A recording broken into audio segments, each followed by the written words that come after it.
How many of you were there this morning when we smashed a couple of disk drives? Oh, all right, yeah. How did that work from the audience? Could you see pretty well, like drilling through? And so I was talking to Ben Rockwood, and he said that there was some question as to whether we actually drilled through the platters in the drive, and I assure you, yes, we did. As a matter of fact, we did a dry run of that yesterday, and when we went through, of course the disk is going at several thousand RPMs, and the blade hits it, and it's sort of hit or miss as to whether the blade or the platter wins that fight. And yesterday the blade lost, or the drill bit lost. So we ended up drilling through. It's like, hey, that worked out. And then you pull it out. It's like, why can't I drill another hole? It's like, oh, because the tip of the bit is gone, the sharp part. So what we're going to talk about today is open storage. You've probably heard a lot about this from Sun over the last couple of weeks. This is something that John Fowler has been talking about quite a bit.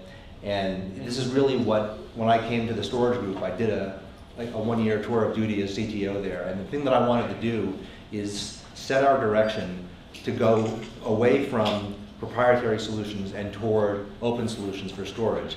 Because I think there's an opportunity to have a really big revolution in price performance. Now, how many of you have seen The Matrix? Okay, anybody who's not seen The Matrix? All right, that's a homework assignment. Right, you have to see The Matrix if you work in this industry. So this line is from the very end of the movie, and I love it because it sums up so well the way change happens in an industry, which is that the people who, the you in that quote, is the entrenched players, the proprietary vendors. And this is something that we at Sun are intimately familiar with, because in the late 90s, that's where the server market was. And what we are attempting to do in storage now, we had done to us by Linux and x86. And we prefer not to relive that experience, but would take great glee in inflicting it on certain people. So, what was the open computing revolution? Let's start with that, all right? If you think about what happened over the last 2 decades, there's been a sort of mass extinction in computer architecture. There used to be an enormous diversity of systems, not just in, like the DEC Alpha CPU and all the different CPUs that sort of existed for a long time, but also in the whole ways that machines were designed. So if you think, for example, about symbolics in the early 80s, they were making Lisp machines, right? So this is a piece of dedicated hardware whose purpose is to run Lisp applications.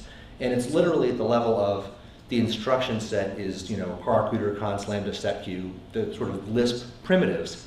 And it's kind of wild, but at the time, there was so much advantage to be had, performance-wise, from making the special purpose hardware. It made the programs go so much faster that it was economically cost-effective to build that kind of machine. Well, what happened over the course of the decade is that Intel and AMD benefited from the enormous volume economics of the PC market. And so they were able to take general purpose CPUs and get them to go faster and faster, to the point where having a special purpose box like Maspar box or thinking machines or symbolics just ultimately became not a cost-effective thing to do. And ultimately, this is driven not by, the x86 instruction set is the most beautiful thing to grace the earth, but rather, you see a few people program assembly here, but rather it's just economic fundamentals. And in that sense, as the Borg like to say, resistance is futile. And of course, I should point out for most of you, I'm sure, watch Star Trek. And is that rude to assume that? Well, I don't know. I watch Star Trek. And of course, in Star Trek, the TV show, because that's a happy show, this little spaceship here wins the battle. Now, in the real world, what actually happens? Actually, the big cube wins the battle. So in the real economic world, resistance actually is futile. You will lose. So what's going to happen in storage? Well, we see the same thing that happened in servers over the last 10, 20 years happening in storage. And really, it's already happening right now. And it's happening fundamentally on 3 fronts. There are 3 things driving it. One is the kind of hardware that's available to us. And it's basically that commodity CPUs can now do much more cost effectively what dedicated silicon used to do. You think back to when RAID controllers were first made. And back then, the idea of spending any kind of CPU time on, say, making a pass over the data was inconceivable, right? Because there was a what was it, the 11th commandment of storage, right? Thou shalt not be copy. Because if you're making a copy, if you're making a pass over the data, that's just consuming as much CPU and memory bandwidth as you have. Because back then, you're talking about on the order of tens of megabytes a second bandwidth for both the CPU, the memory subsystem, and the I/O subsystem. They were actually fairly closely balanced. But what's happened over the last, say, 15 years is the ratios in performance have really changed. If you go back to compare to, say, 15 years ago, disk drives are, in terms of bandwidth, about a factor of 10 faster. Memory is about a factor of 100 faster. CPUs about a factor of 1,000. So although everything is faster in general, in terms of the ratio between them, memory to I/O is now 10 times greater, and CPU to I/O is now 100 times greater. So there's really a lot of extra CPU capacity available for processing your data. Just to give you a sense of it, if you take a single AMD Opteron core, it can do the XORs that are needed to generate parity for RAID 5 at about 6 gigabytes a second. You gotta have an awfully serious I/O subsystem to be able to generate 6 gigabytes a second, and that's just one core of one socket that can do that work. So that's on the hardware side. On the software side, it's a question of proprietary little real-time operating systems, whether it's data on tap or Flare, whatever it might be, versus open storage, high-volume operating systems, and whether that might be Windows or Linux or Solaris or Mac OS.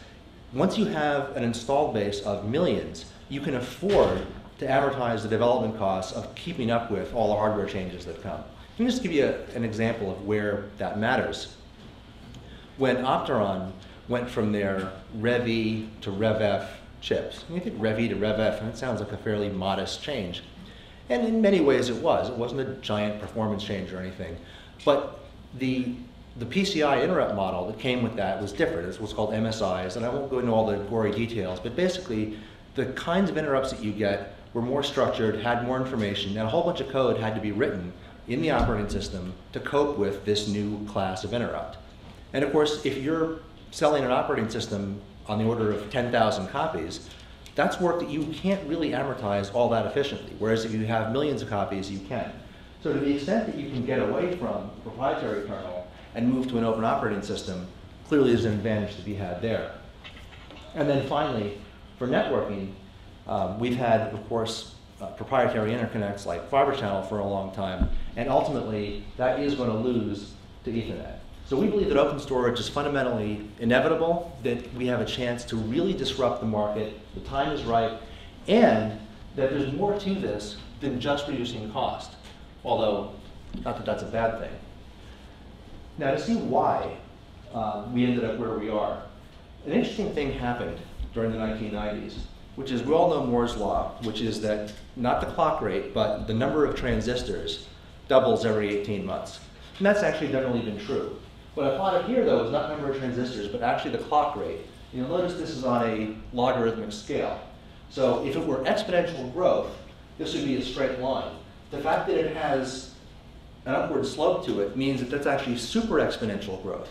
So during this period, from 82 until 2002, we had an unbelievable ramp in clock rate. And what was true during that period of time when we went from CPUs on the order of tens of megahertz to a couple of gigahertz? That's when the storage industry as we know it came of age. And that's when they started writing these custom operating systems that relied on typically one or at most two CPUs to be able to get their work done. And of course, when the semiconductor industry is providing you a factor of 2 every year, you don't really have to worry about multi-threading your operating system. And so to a large extent, they didn't and are having to deal with that now. During that same period of time, while this was happening at clock rate, we were also building at Sun very big multiprocessor systems. And as a result, we had to make a pretty large investment in making the operating system scale to 64 or more CPUs. It's actually difficult to take advantage of that much hardware concurrency. And in fact, a funny thing happened. Actually, it really wasn't funny, it was horrible. Right about here is when the bubble popped. And I missed the bubble. I liked the bubble. I want to start a game show called Who Used to Be a Millionaire?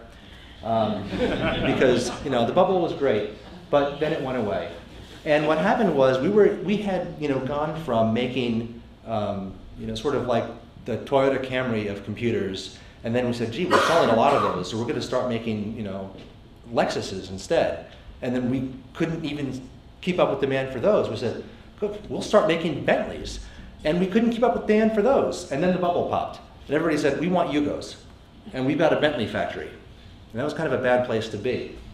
And we actually wondered for a while, not just about how we're going to recover on the hardware side, but also all that work that we put into Solaris to make it scale to large numbers of CPUs. If everybody wants just a 1 or 2U rack mount server, is that work all just wasted? Is it? I mean, it was good intellectually, but is it actually useful?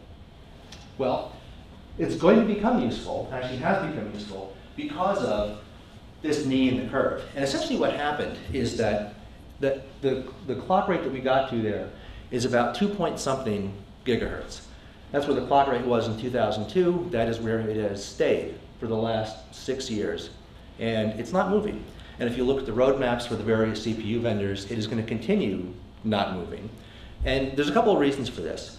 They boil down ultimately to we're really kind of running up against some hard physical limits.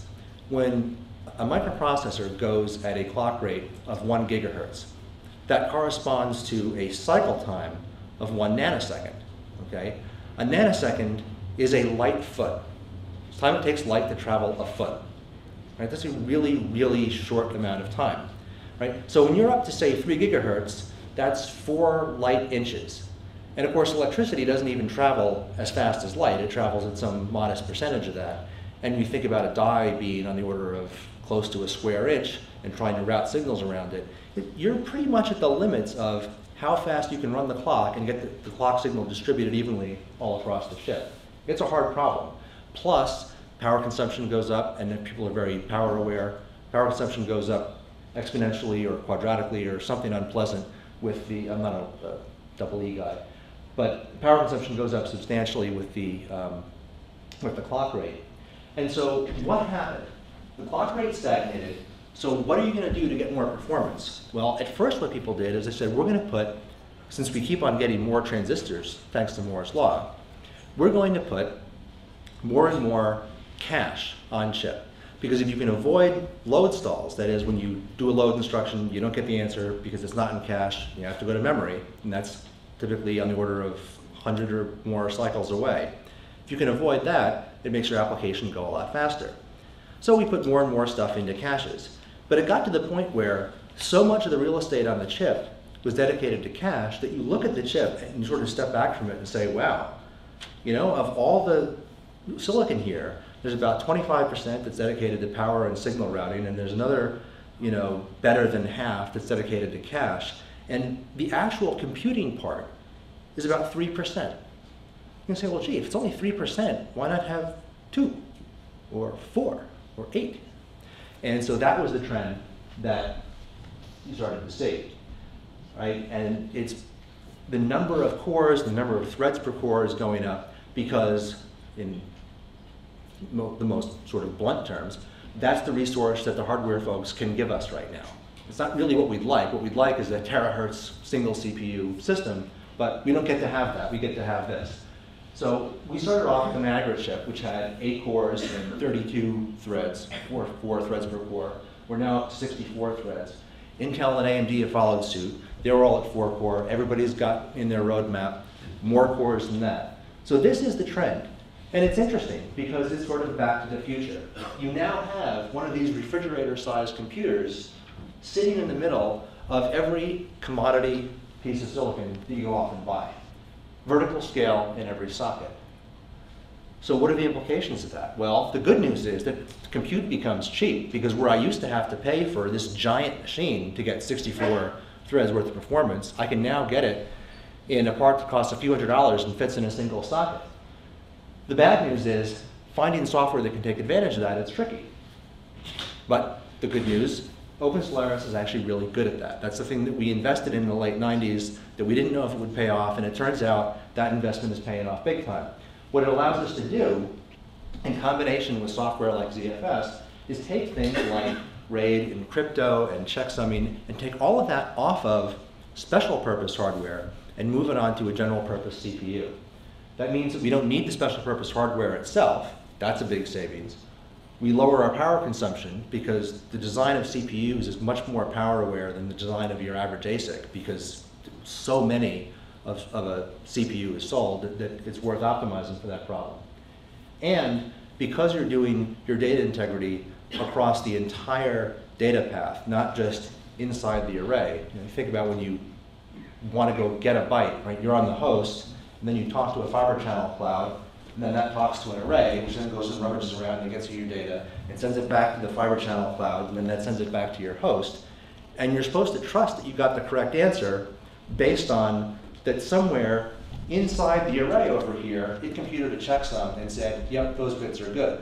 Well, one of the things that we had to debug recently was there were some folks at CDC who had gotten a nice, expensive EMC box and fiber channel switch and some computers, and they put some software on there, and all kinds of crazy things were going wrong. They were getting, Oracle was reporting problems, and Veritas was crashing, and they said, well, we heard about this ZFS thing you've got, and what's that all about?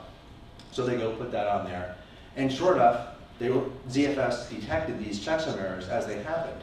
And what was happening was that the data was being stored dutifully on the EMC box. It's just that when it came into the fiber channel cloud, there was one bad laser in the GBICs in there that would just glitch a couple of bits once in a while. So the data comes from the host, goes into the fiber channel cloud, gets sullied, goes onto the EMC box, comes back, perhaps gets sullied again just for good measure, and then you go and examine it either as file system data or Oracle data, and you don't get the right answer.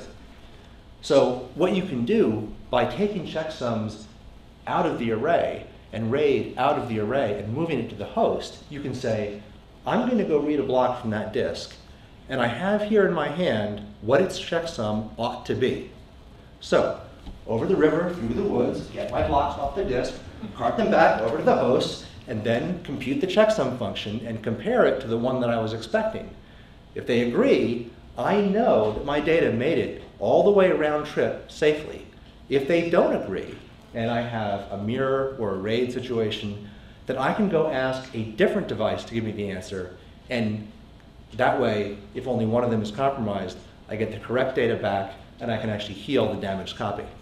So that's why we want to get separation between fault domains, between the array and the host. And the last thing that we get is that storage can become really cheap, really simple, and really fast. Why does it become fast? Well, basically, we're taking the storage hardware, which has basically been sitting on this rather slow curve, because remember, clock rate stalled out. So storage hardware, from a performance perspective, is not on the Moore's Law curve. It's not really benefiting from those extra transistors. But if what you run in your storage hardware is not some little real-time OS, but Open Solaris, then you can scale and take advantage of all those cores. You can also have an entire open development model brought to your storage software. So instead of just relying on, you got some small isolated development team plodding along, you have a very fast-moving community like the Open Solaris community is. And the last thing is, because the storage has a real CPU with a real operating system with a real application environment, this now empowers your storage systems to host applications. And of course, I don't mean hosting applications like a video game or a chat server, not that you couldn't, I suppose, but really it's more things like data mining. If I want to be able to go through my data and say, go compute, whatever it is, tags for metadata of some kind, wouldn't it be better to run that computation right near the storage instead of shipping all that data over my network to compute it on some other machine and then shipping it all the way back? Why not just keep it as local as possible? And speaking of the network, that's the other part of the whole storage picture. And the writing really is on the wall for Fibre Channel, and it's worth remembering why Fibre Channel was such an important thing in the storage industry, which is that when it came out, it was about a gigabit in 1992, and at the time, Ethernet was 10 megabit. So Fibre Channel is a factor of 100 faster. And disk drives at the time, bandwidth was measured in a few tens of megabytes per second. So a fiber channel link was an unimaginable quantity of bandwidth. A gigabit per second, that's like 120 megabytes per second. Wow. Well, what happened over the course of time? Fiber channel improved very slowly, because after all, there really wasn't that much demand for it to get faster, because the rest of the I/O subsystem had to catch up. So it went to 2, then to 4, then to 8. And meanwhile, Ethernet, which is about a much higher volume curve, went to 100 and 1 gig and 10 gig. And 40 gig is in the works. And InfiniBand, for certain applications like clustering, allows you to take that even higher. And they've actually managed to tap into the same kind of cost curve as Ethernet. And I'll save that for a rainy day conversation.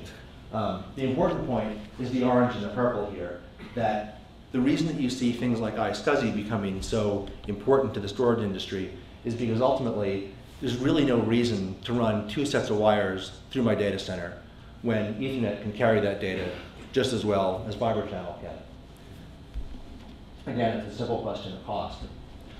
Implications? Well, fiber channel is a way of talking blocks over the network. Ethernet, you can do that with iSCSI, but really it was more intended as a way of talking files over the network. So you can have more intelligent systems that cooperate not on a sort of dumbed down storage network, but on your real network, okay?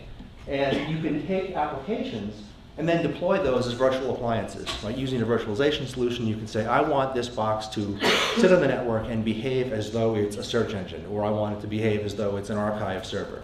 And all those different personalities can be running inside one box because you've got so many cores to do it with.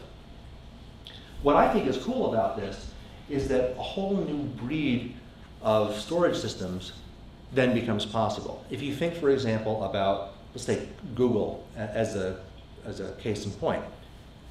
When you go to Google, right, you don't say, hey Google, I want to go look for something, so why don't you send me your 2 petabyte web cache over my DSL line, and then I'll run grep over here in my house, right? Because that would be really slow. No, you send Google a question, which is very small, and then it runs a bunch of compute near the data, and then it sends you back an answer, which is also very small. The whole way we've thought about storage for all these years is as a way of moving bytes. Whether it's file-based or block-based or object-based, it's still just moving bytes over the wire. And wouldn't it be cool if you could go from moving bytes to answering questions? And what you are able to do is to make that work, you've got to have your storage devices on the real network. You've got to be able to speak that. That's number one. And number two is inside those storage devices, you've got to have enough compute to do the kind of work that we're talking about. Whether that is data mining, some kind of indexing, you want to leverage inside the box data speeds. The last thing, with all these cores that we have at our disposal, is that the term NAS no longer has to mean small. One of the quotes that you'll often hear from people who have gone down the route of buying appliances from a particular vendor is, I really love my first, and I really hate my 20th. Because you have all the administrative efforts replicated across this sea of boxes, and you don't have the ability to have a nice unified view of the world. But if you can get away from having an operating system that can only support 1 or 2 threads effectively, if you can support hundreds of threads effectively, if you can support many gigabytes per second of I/O, then you can have a NAS box that is as big as you want. You can, and because it's made from general purpose components, you can also balance the different components in whatever way you see fit. So you might want to, if you're doing something that's compute intensive, you might want to put more compute on the problem and less memory. Or if you just need a lot of stuff cached, you might want to have more memory and less compute. And you can get those ratios of CPU to memory to disk, be whatever's going to work well for your application.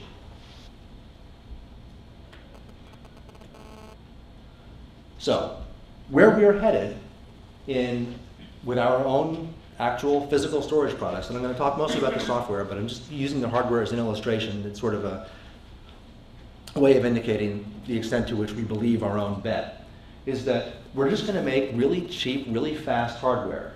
We're going to let the software that sits on top of that handle most of the hard problems.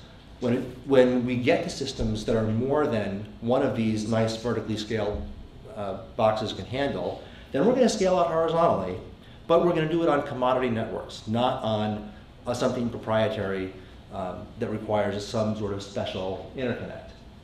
And our special sauce for doing this, one is going to be, and you'll see this in a minute, true system level integration, right? This is one of the advantages of being a systems company, is we can actually do that sort of soup to nuts thing.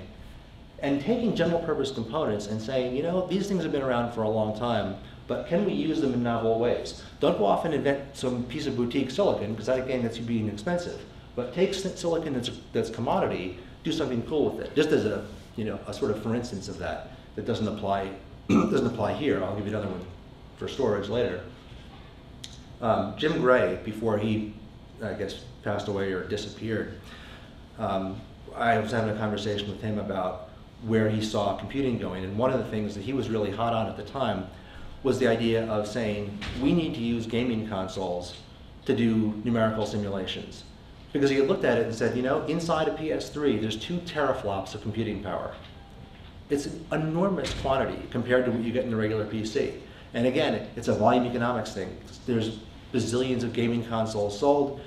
Having really fast floating point is key. And of course, the only reason that the numerical community hasn't embraced that to date is that it isn't what's called IEEE floating point. It doesn't have the guarantees of precision that are required. But all the next generation video gaming things that are coming out are actually doing IEEE floating point precisely so that PlayStation 3s, or I guess PlayStation 4s, whatever it is, can become part of the high-performance computing world. So your next weather forecast may come from a video game console. It's kind of wild. All right, so let's start from the sort of bottom of our stack and then just climb up. So how many of you are familiar with Thumper? Okay, pretty good number. So Thumper is basically a hybrid storage and server. The storage part is these 48 drives here, and then back here is the little server part, and that's because our good old friend Andy Beckelsman is really good at cramming lots of stuff into a small space. What this allows you to do in just 4 rack units of space, you can think of them all in 4s, 4 dozen drives, 4 CPUs, 4 gig E ports, fits in 4U, and 4 racks of those will give you a petabyte. And it's actually more now that we've got the denser drives. Very high internal bandwidth, 3 gigabytes a second. So you can do a lot of compute near your storage. No hardware RAID support, so that's a whole cost that we didn't have to absorb because we rely on ZFS to do that for us. No special SAN required, it just has Ethernet ports out the back. And this is, of course, not a point product. This is just the first in a family. This is the first statement of a vision, that we're going to be going toward essentially pulling this apart and having, for one, redundant controllers, because that's something everybody wants in case one controller fails. So we're doing that. And we're also giving you the ability to take large or small controllers that give you the amount of compute you want and pair that to the amount of storage that you want. So you get just what you need and no more. And the nice thing about this is because it is mostly just a bunch of disks and a little bit of commodity electronics, the structural overhead, that is the additional cost over the cost of the disk drive, is typically quite low for these boxes. It's basically as cheap as we can make them. Now the file system that sits on top is probably most easily understood as a virtual memory system for storage. That was really the paradigm that I had in mind in creating it. Because if you think about the way you manage, say, memory on a system, right? You don't go through all the gyrations that you do with storage. When you manage memory, you just take the cover off the box, plug in a couple of DIMMs, power it up, and all of a sudden everything gets faster. All your apps go faster. And it's all done by the operating system. There's nothing for you as a user to do, right? You don't have to run dim config or vi etc dim tab or or dim.conf for or create virtual DIMMs and mount them on applications. And yet you don't have to provision DIMMs from one address space to another. That's actually how storage works though. So if you think about virtualization and storage up to this point in time, it actually hasn't been virtualized at all, because a volume is just a virtual disk. In other words, what got abstracted was not something useful to program to, but just the fundamental underlying piece of hardware. We just said, well, you have a physical thing, we'll give you a virtual thing. And that's why when I mentioned virtual DIMMs, you realize how goofy that sounds. And a volume is a virtual disk. Well, I don't want a virtual disk. I don't want a disk at all. I just want a wide open place to store bytes. So what ZFS gives you is precisely that. It gives you pooled storage in the same way that a VM system gives you a pool of memory. It gives you fault isolation between file systems, just like a VM system gives you fault isolation between processes. And things like ECC and bank interleave and all that sort of goop, you don't have to worry about that. ZFS is never going to ask you what your stripe width ought to be or that sort of thing. It's going to handle all those things. So we took the file system, the volume management, the RAID, and we integrated it. But when I say integrated, I don't mean just sort of threw it all together. It was more refactored the problem into this sort of VM-like layering. And what this allows us to do, first of all, because of pooling, you don't have volumes, so you don't have partitions, you don't have provisioning. That just goes away as a concept. You can create reliable storage out of unreliable components because we know that disks can fail, we checksum everything that we write out, and if we see that something has failed, then we have the ability to bring in hot spares or to fix damaged regions of media and what have you. Also built into ZFS, unlimited constant time snapshots and clones. Right? So that's a greater capability than you have on any other storage platform today. Everybody else has got some hard-coded limit for this. Compression is built in at about 10 different algorithms you can choose from right now. Thin provisioning has been built in from day one. We've got support for flash. This is kind of cool because typically the way you make a storage system go fast, if you have to serve up synchronous writes, is you say, I'm going to provide non-volatile RAM, right? And that's actually very expensive to do. Flash has provided a new sort of economic price point in terms of its price performance. It's much faster than disk, but of course not quite as fast as memory. It's also a lot cheaper than memory, not quite as cheap as disk. And so it fits nicely in between. And what we're using Flash for in the next set of products that you'll see is using them for the intent log, which is where synchronous writes have to go in ZFS. We send them all out to Flash because then it can acknowledge them super fast. And we use Flash also for an entirely different purpose, which is as a DRAM extender, right? Because you can get 4 gig of Flash for a lot less money than 4 gig of DRAM. So we're building systems in which you say, I've got, say, 16 gig of DRAM, and I want a half a terabyte of Flash to act as a read cache. And that gives you not quite the same performance as having 500 gigabytes of DRAM, but a lot closer. And it makes an enormous difference in performance. And then, of course, we have a whole bunch of other features coming along the way. The other thing that's key to this is that ZFS is not, despite the name, is not just a file system, but it's actually a all-in-one Swiss Army knife storage. So the POSIX layer of ZFS, the part that actually makes it look like a file system, is this relatively thin thing. This sits on top of a data management unit, which is like by an analogy with a memory management unit like you have in a VM system, and the storage pool allocator, which is like the page pool in a VM system. This is the common interface that comes out the top of the DMU. And all of the data sets, whether they be file systems or volumes or database instances, they all come out of here. And the DMU provides just a nice flat space of objects upon which you can do ACID transactions. The key thing here from an end user standpoint is that all of the features that you would come to expect, you know, the snapshots, compression, encryption, when you get that done, all of those features are actually features of the DMU layer on down. So if you can snapshot a file system, then you can snapshot a nice fuzzy target because it sits on the same DMU layer as everything else does.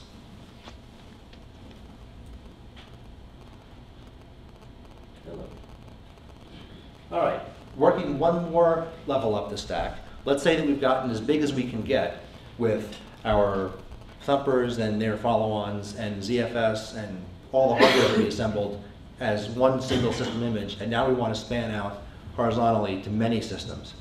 Well, there have been a lot of solutions to clustered file systems over the course of history. And the one thing that they all have in common, unfortunately, is that they're all proprietary. They're all different. None of them has emerged as a standard. The great thing about PNFS, or parallel NFS, is that this is an extension to the NFS spec. It's NFS version 4.1. It's being worked on right now by the IETF. It's fairly close to being ratified. And what it will do is give the industry, for the first time ever, an industry standard clustering solution. You'll be able to take PNFS metadata servers and PNFS data servers from whichever set of vendors you want, plug and play, it's all interoperable, it's going to be great. And that's how we're going to scale out horizontally.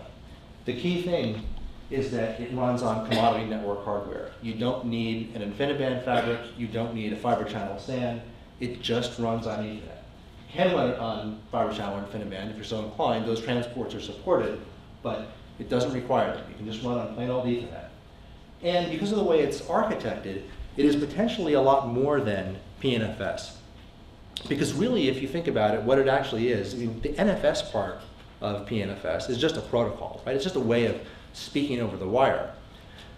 The other part of it is more a, how do I make a highly scaled data service where I have a metadata server that describes the structure of the data, and then many, many data servers that provide the contents of that data.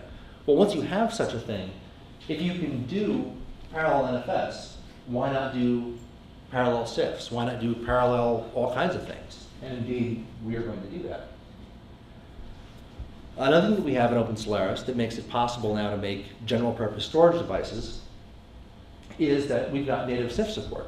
So you may recall several years back, we bought a company called Procom, and a team of just fantastic engineers there had done the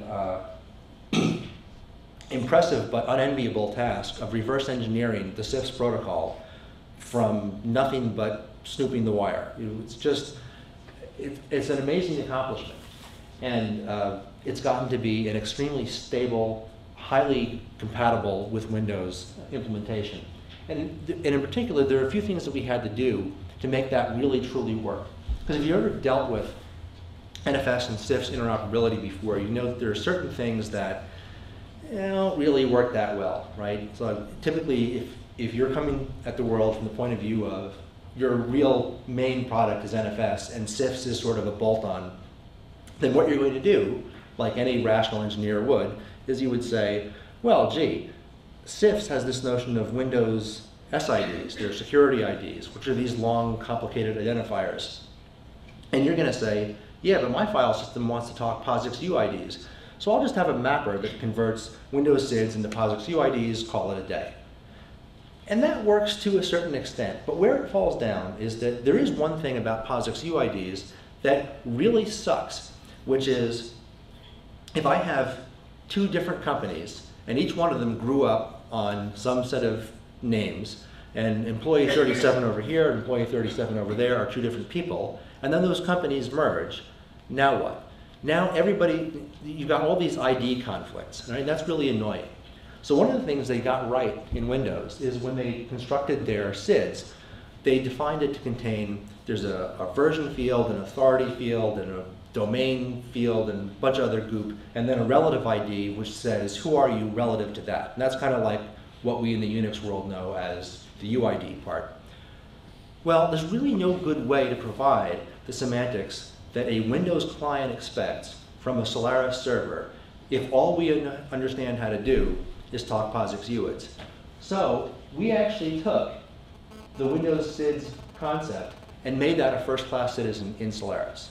So now we have the ability to do all the sort of Windows SID things you would expect to do, and so that if you have, for example, exactly that case of, say, bringing two companies together and now all the names have to merge, you won't get any conflicts on the identity of files because that's all represented in the way we have things on disk.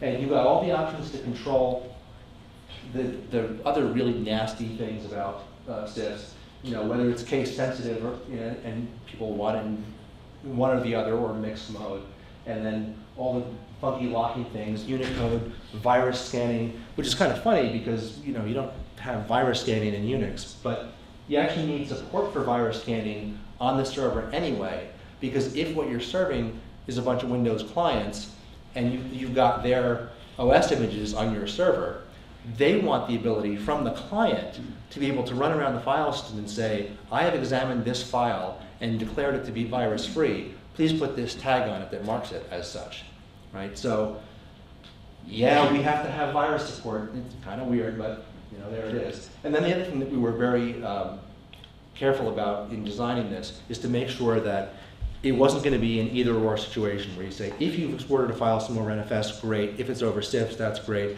But God help you if you ever switch. Or even worse, if you try to do it at the same time. We actually made that work. How are we doing on time? I'm guessing not well. You've done 40 minutes. 40 minutes. All right. I want to make sure you got time for your thing.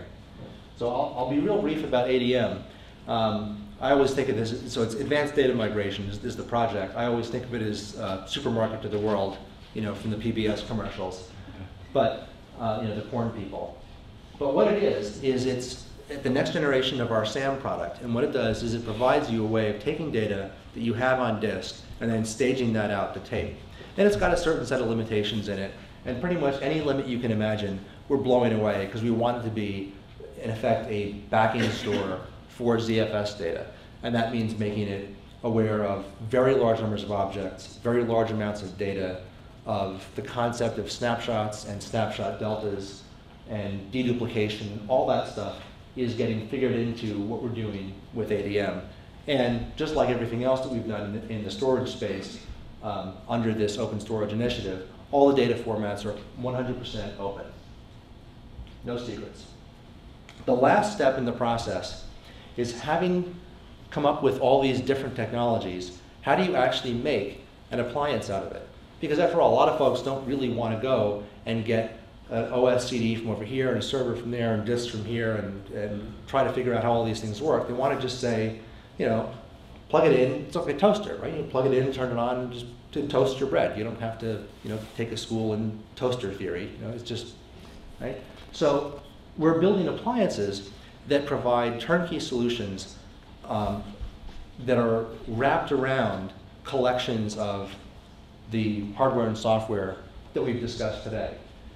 Partly, the thing that makes this attractive is that the volume economics that we have allow us to get really cost competitive. I mean, cost competitive in the sense of like taking a zero off the price tag.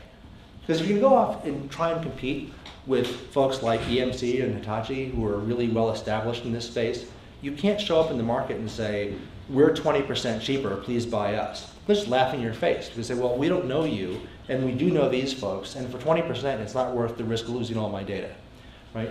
Whereas you say, well, it's a factor of 10, then people's, sort of cautionary threshold changes a bit.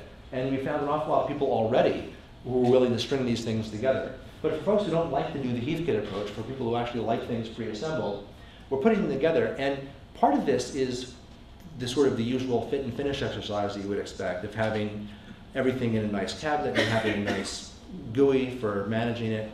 But it's so much more than that, because the team doing it consists of some of the engineers who did dtrace, some of them from the ZFS team, some from FMA, some from a number of different things.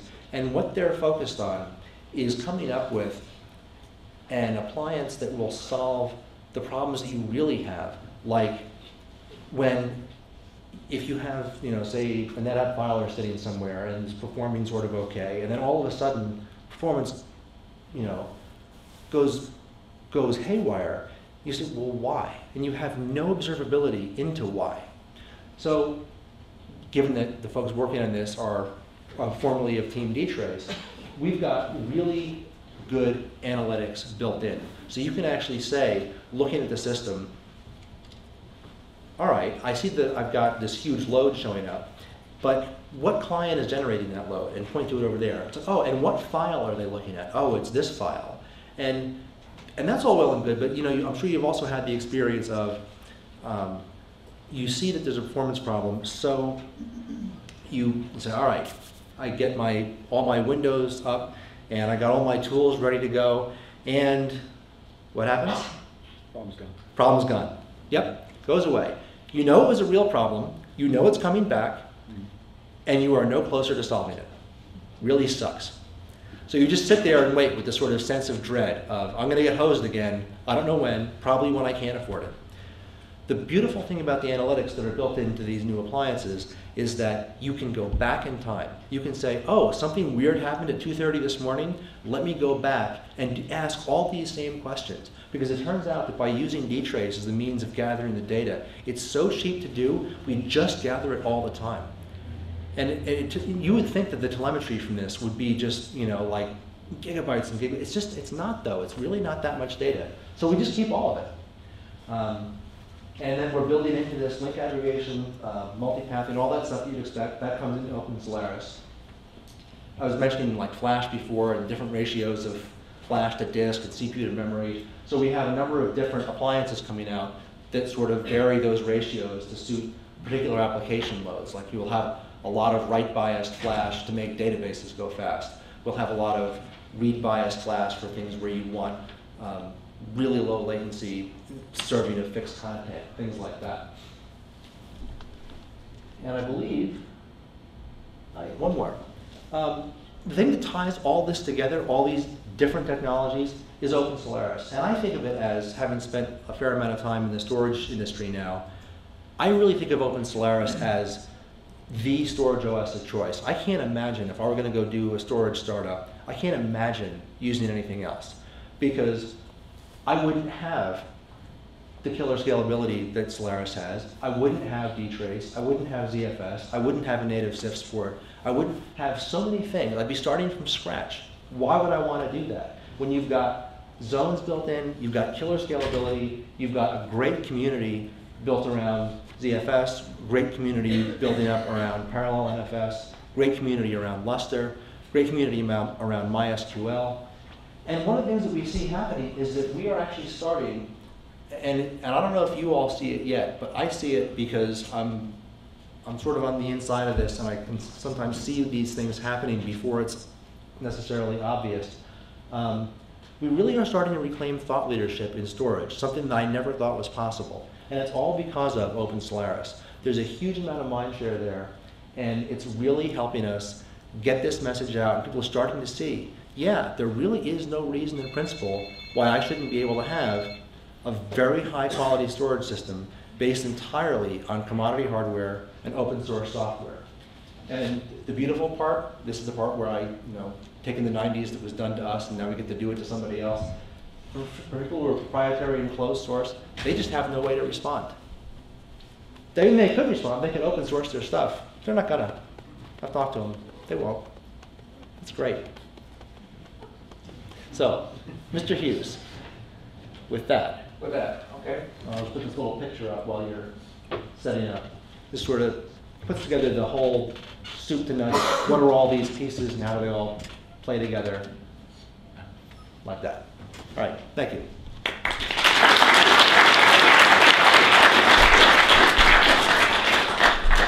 Okay, very quickly, do we have, yep, screen two. Okay, what we have here is just a very simple demo, and sometimes a demo is worth 1,000 words. You were told about Snapshot, you were told on how easy ZFS makes these things, okay? So I'm gonna do just a really simple little demo, okay? We're in a directory here, cd/Jim's tool, foo, okay? Okay, we have two files there. We're going to just remove those files.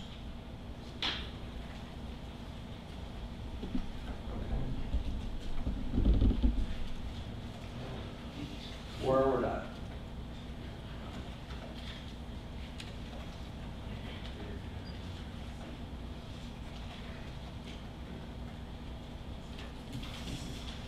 We're having fun now, aren't we? We are. Remove. Oh, we're on the directory yet. Am I? I think so. Oh, all right.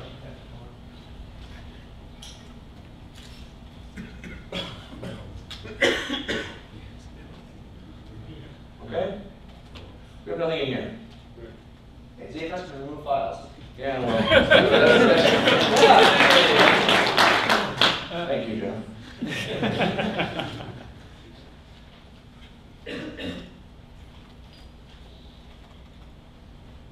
This is called food. And I'm going to call this snapshot now. Okay? Create a snapshot. That was it. I didn't have to go out to some network, out to some Hitachi data, nothing. Just did that. Okay? And then I'm going to go ahead and I'm going to create a file. Okay? It's very quick. LS.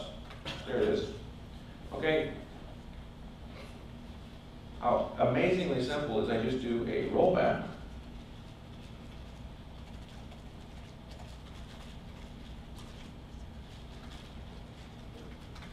The file's gone. That's simple. If you're developing a program and you're developing a program and you're in the D tree and you're changing files and compiling, and then all of a sudden you realize, I just really made a mistake, right? Sometimes CVS is not the answer to everything, and you can just basically roll back and start again. And it's that simple. Yeah. And for those of you who know how file systems work, I ask you to just cogitate on this for a minute. The directory that Jim was in when he did this was the root of the file system, right? And we switched it from being the snapshot or from the live version to the previous version. It didn't say like, can't do that because I can't unmount it because you're in that directory, right? And you might imagine, what just happened there? And it turns out that, yeah, in fact, there was some magic that Matt Aarons did underneath the covers to make that work, so that you actually do, in fact, unmount and remount and deal with the differences between which vnodes you're talking about. It's kind of wacky, but it just works. Yep. And that was a simple little demo. Can I have another? Do another? Okay. ZFS.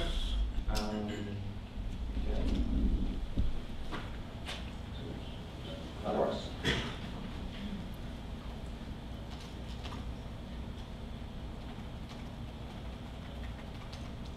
Okay, compression's off.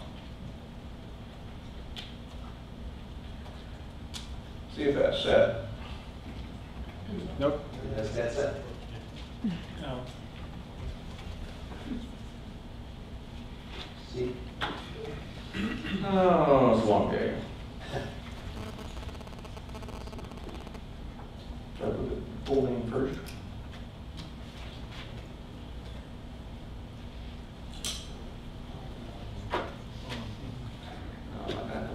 Just say on. Or pick one of the G-zips or whatever you like.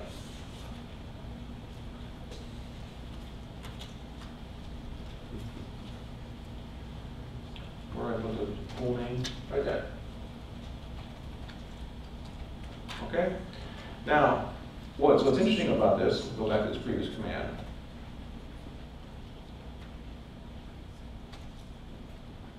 It's now been turned on for all of the file systems that are in the pool, are in this tree. Every file I write now will be compressed. Every file I read will be decompressed automatically. All the stuff that's in there isn't. So for instance, if in the boot camp that we're doing next, staying for installing Open Solaris, there's a trick you do during the install. Once you start the install, if you're in a virtual machine and you really want to compress the disk because you don't want to have, this huge disk there, during the install you can actually open a terminal and turn compression on while the install is occurring. And the remainder of the install will be compressed. And that's a very cool trick.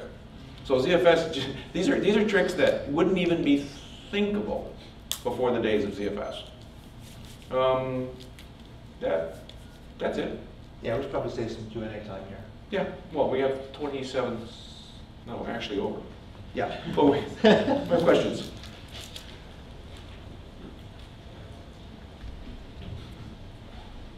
Yeah. How would you compare CFS, and it's not really comparable, but how would you compare some of the features of CFS to DRBD? To what? DRBD. I'm not familiar with it. Replication on right. copies all the rights to the second drive.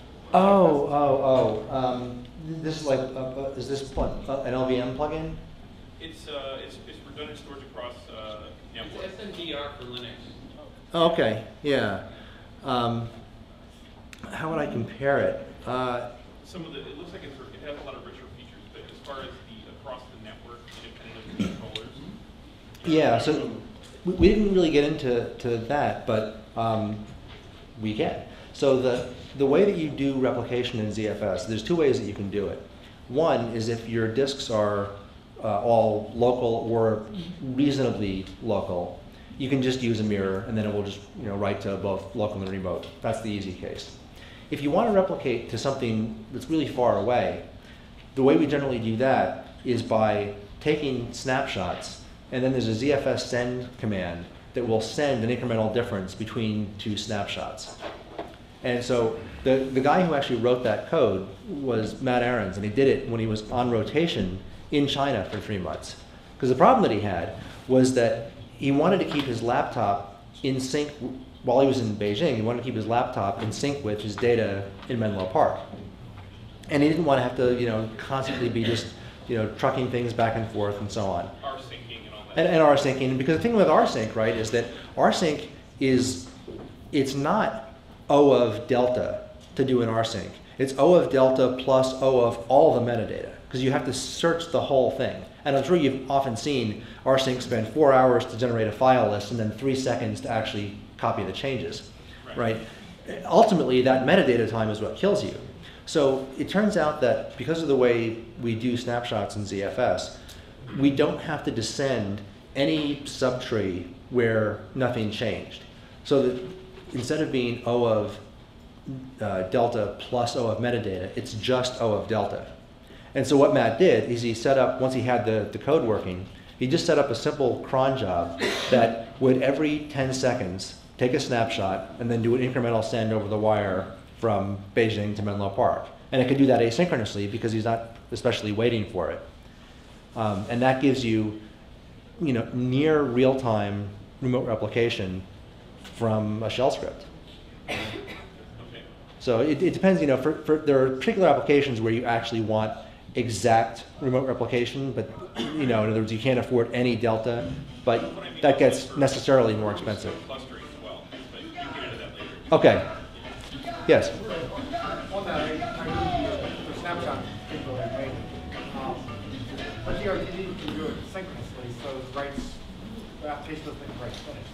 Where you can kind of use anything as a back end for your storage, so you can do a mirror to an XW drive. Right. But you guys have all these timeouts and things, just basically lock up Solaris and try to do that.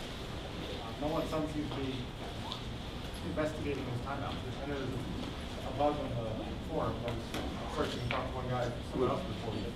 We'll come on up after. Okay. Yeah, I'm not sure. So was this on with the Marvell chipset by any chance? No, just in general, just go where I schedule the initiator. CFS waits for the initiator. Oh, right, yeah. A couple minutes and then. Yeah. We need some work on that, yeah. Obviously, it's fairly early. Yeah. But Yes. CFS works extremely well for using the back end. Thanks. The blogs have been really quiet about booting from ZFS. Is there any news on that? Fortunately, no. In other words, the blogs would be allowed if booting from ZFS didn't work. But yeah, the support for that actually was integrated into Nevada recently, and so that is now. And of course, Open Solaris, as you saw today, all of those laptops up on stage were all running ZFS as the root file system, right? So yeah. The CDs that you have, once you install on the hard drive, they will boot out of ZFS. Yep. And we are 100% focused on using ZFS because our patch and packaging system, the new patch and packaging system, it requires a ZFS root partition. Okay? Cool. We're done. Okay.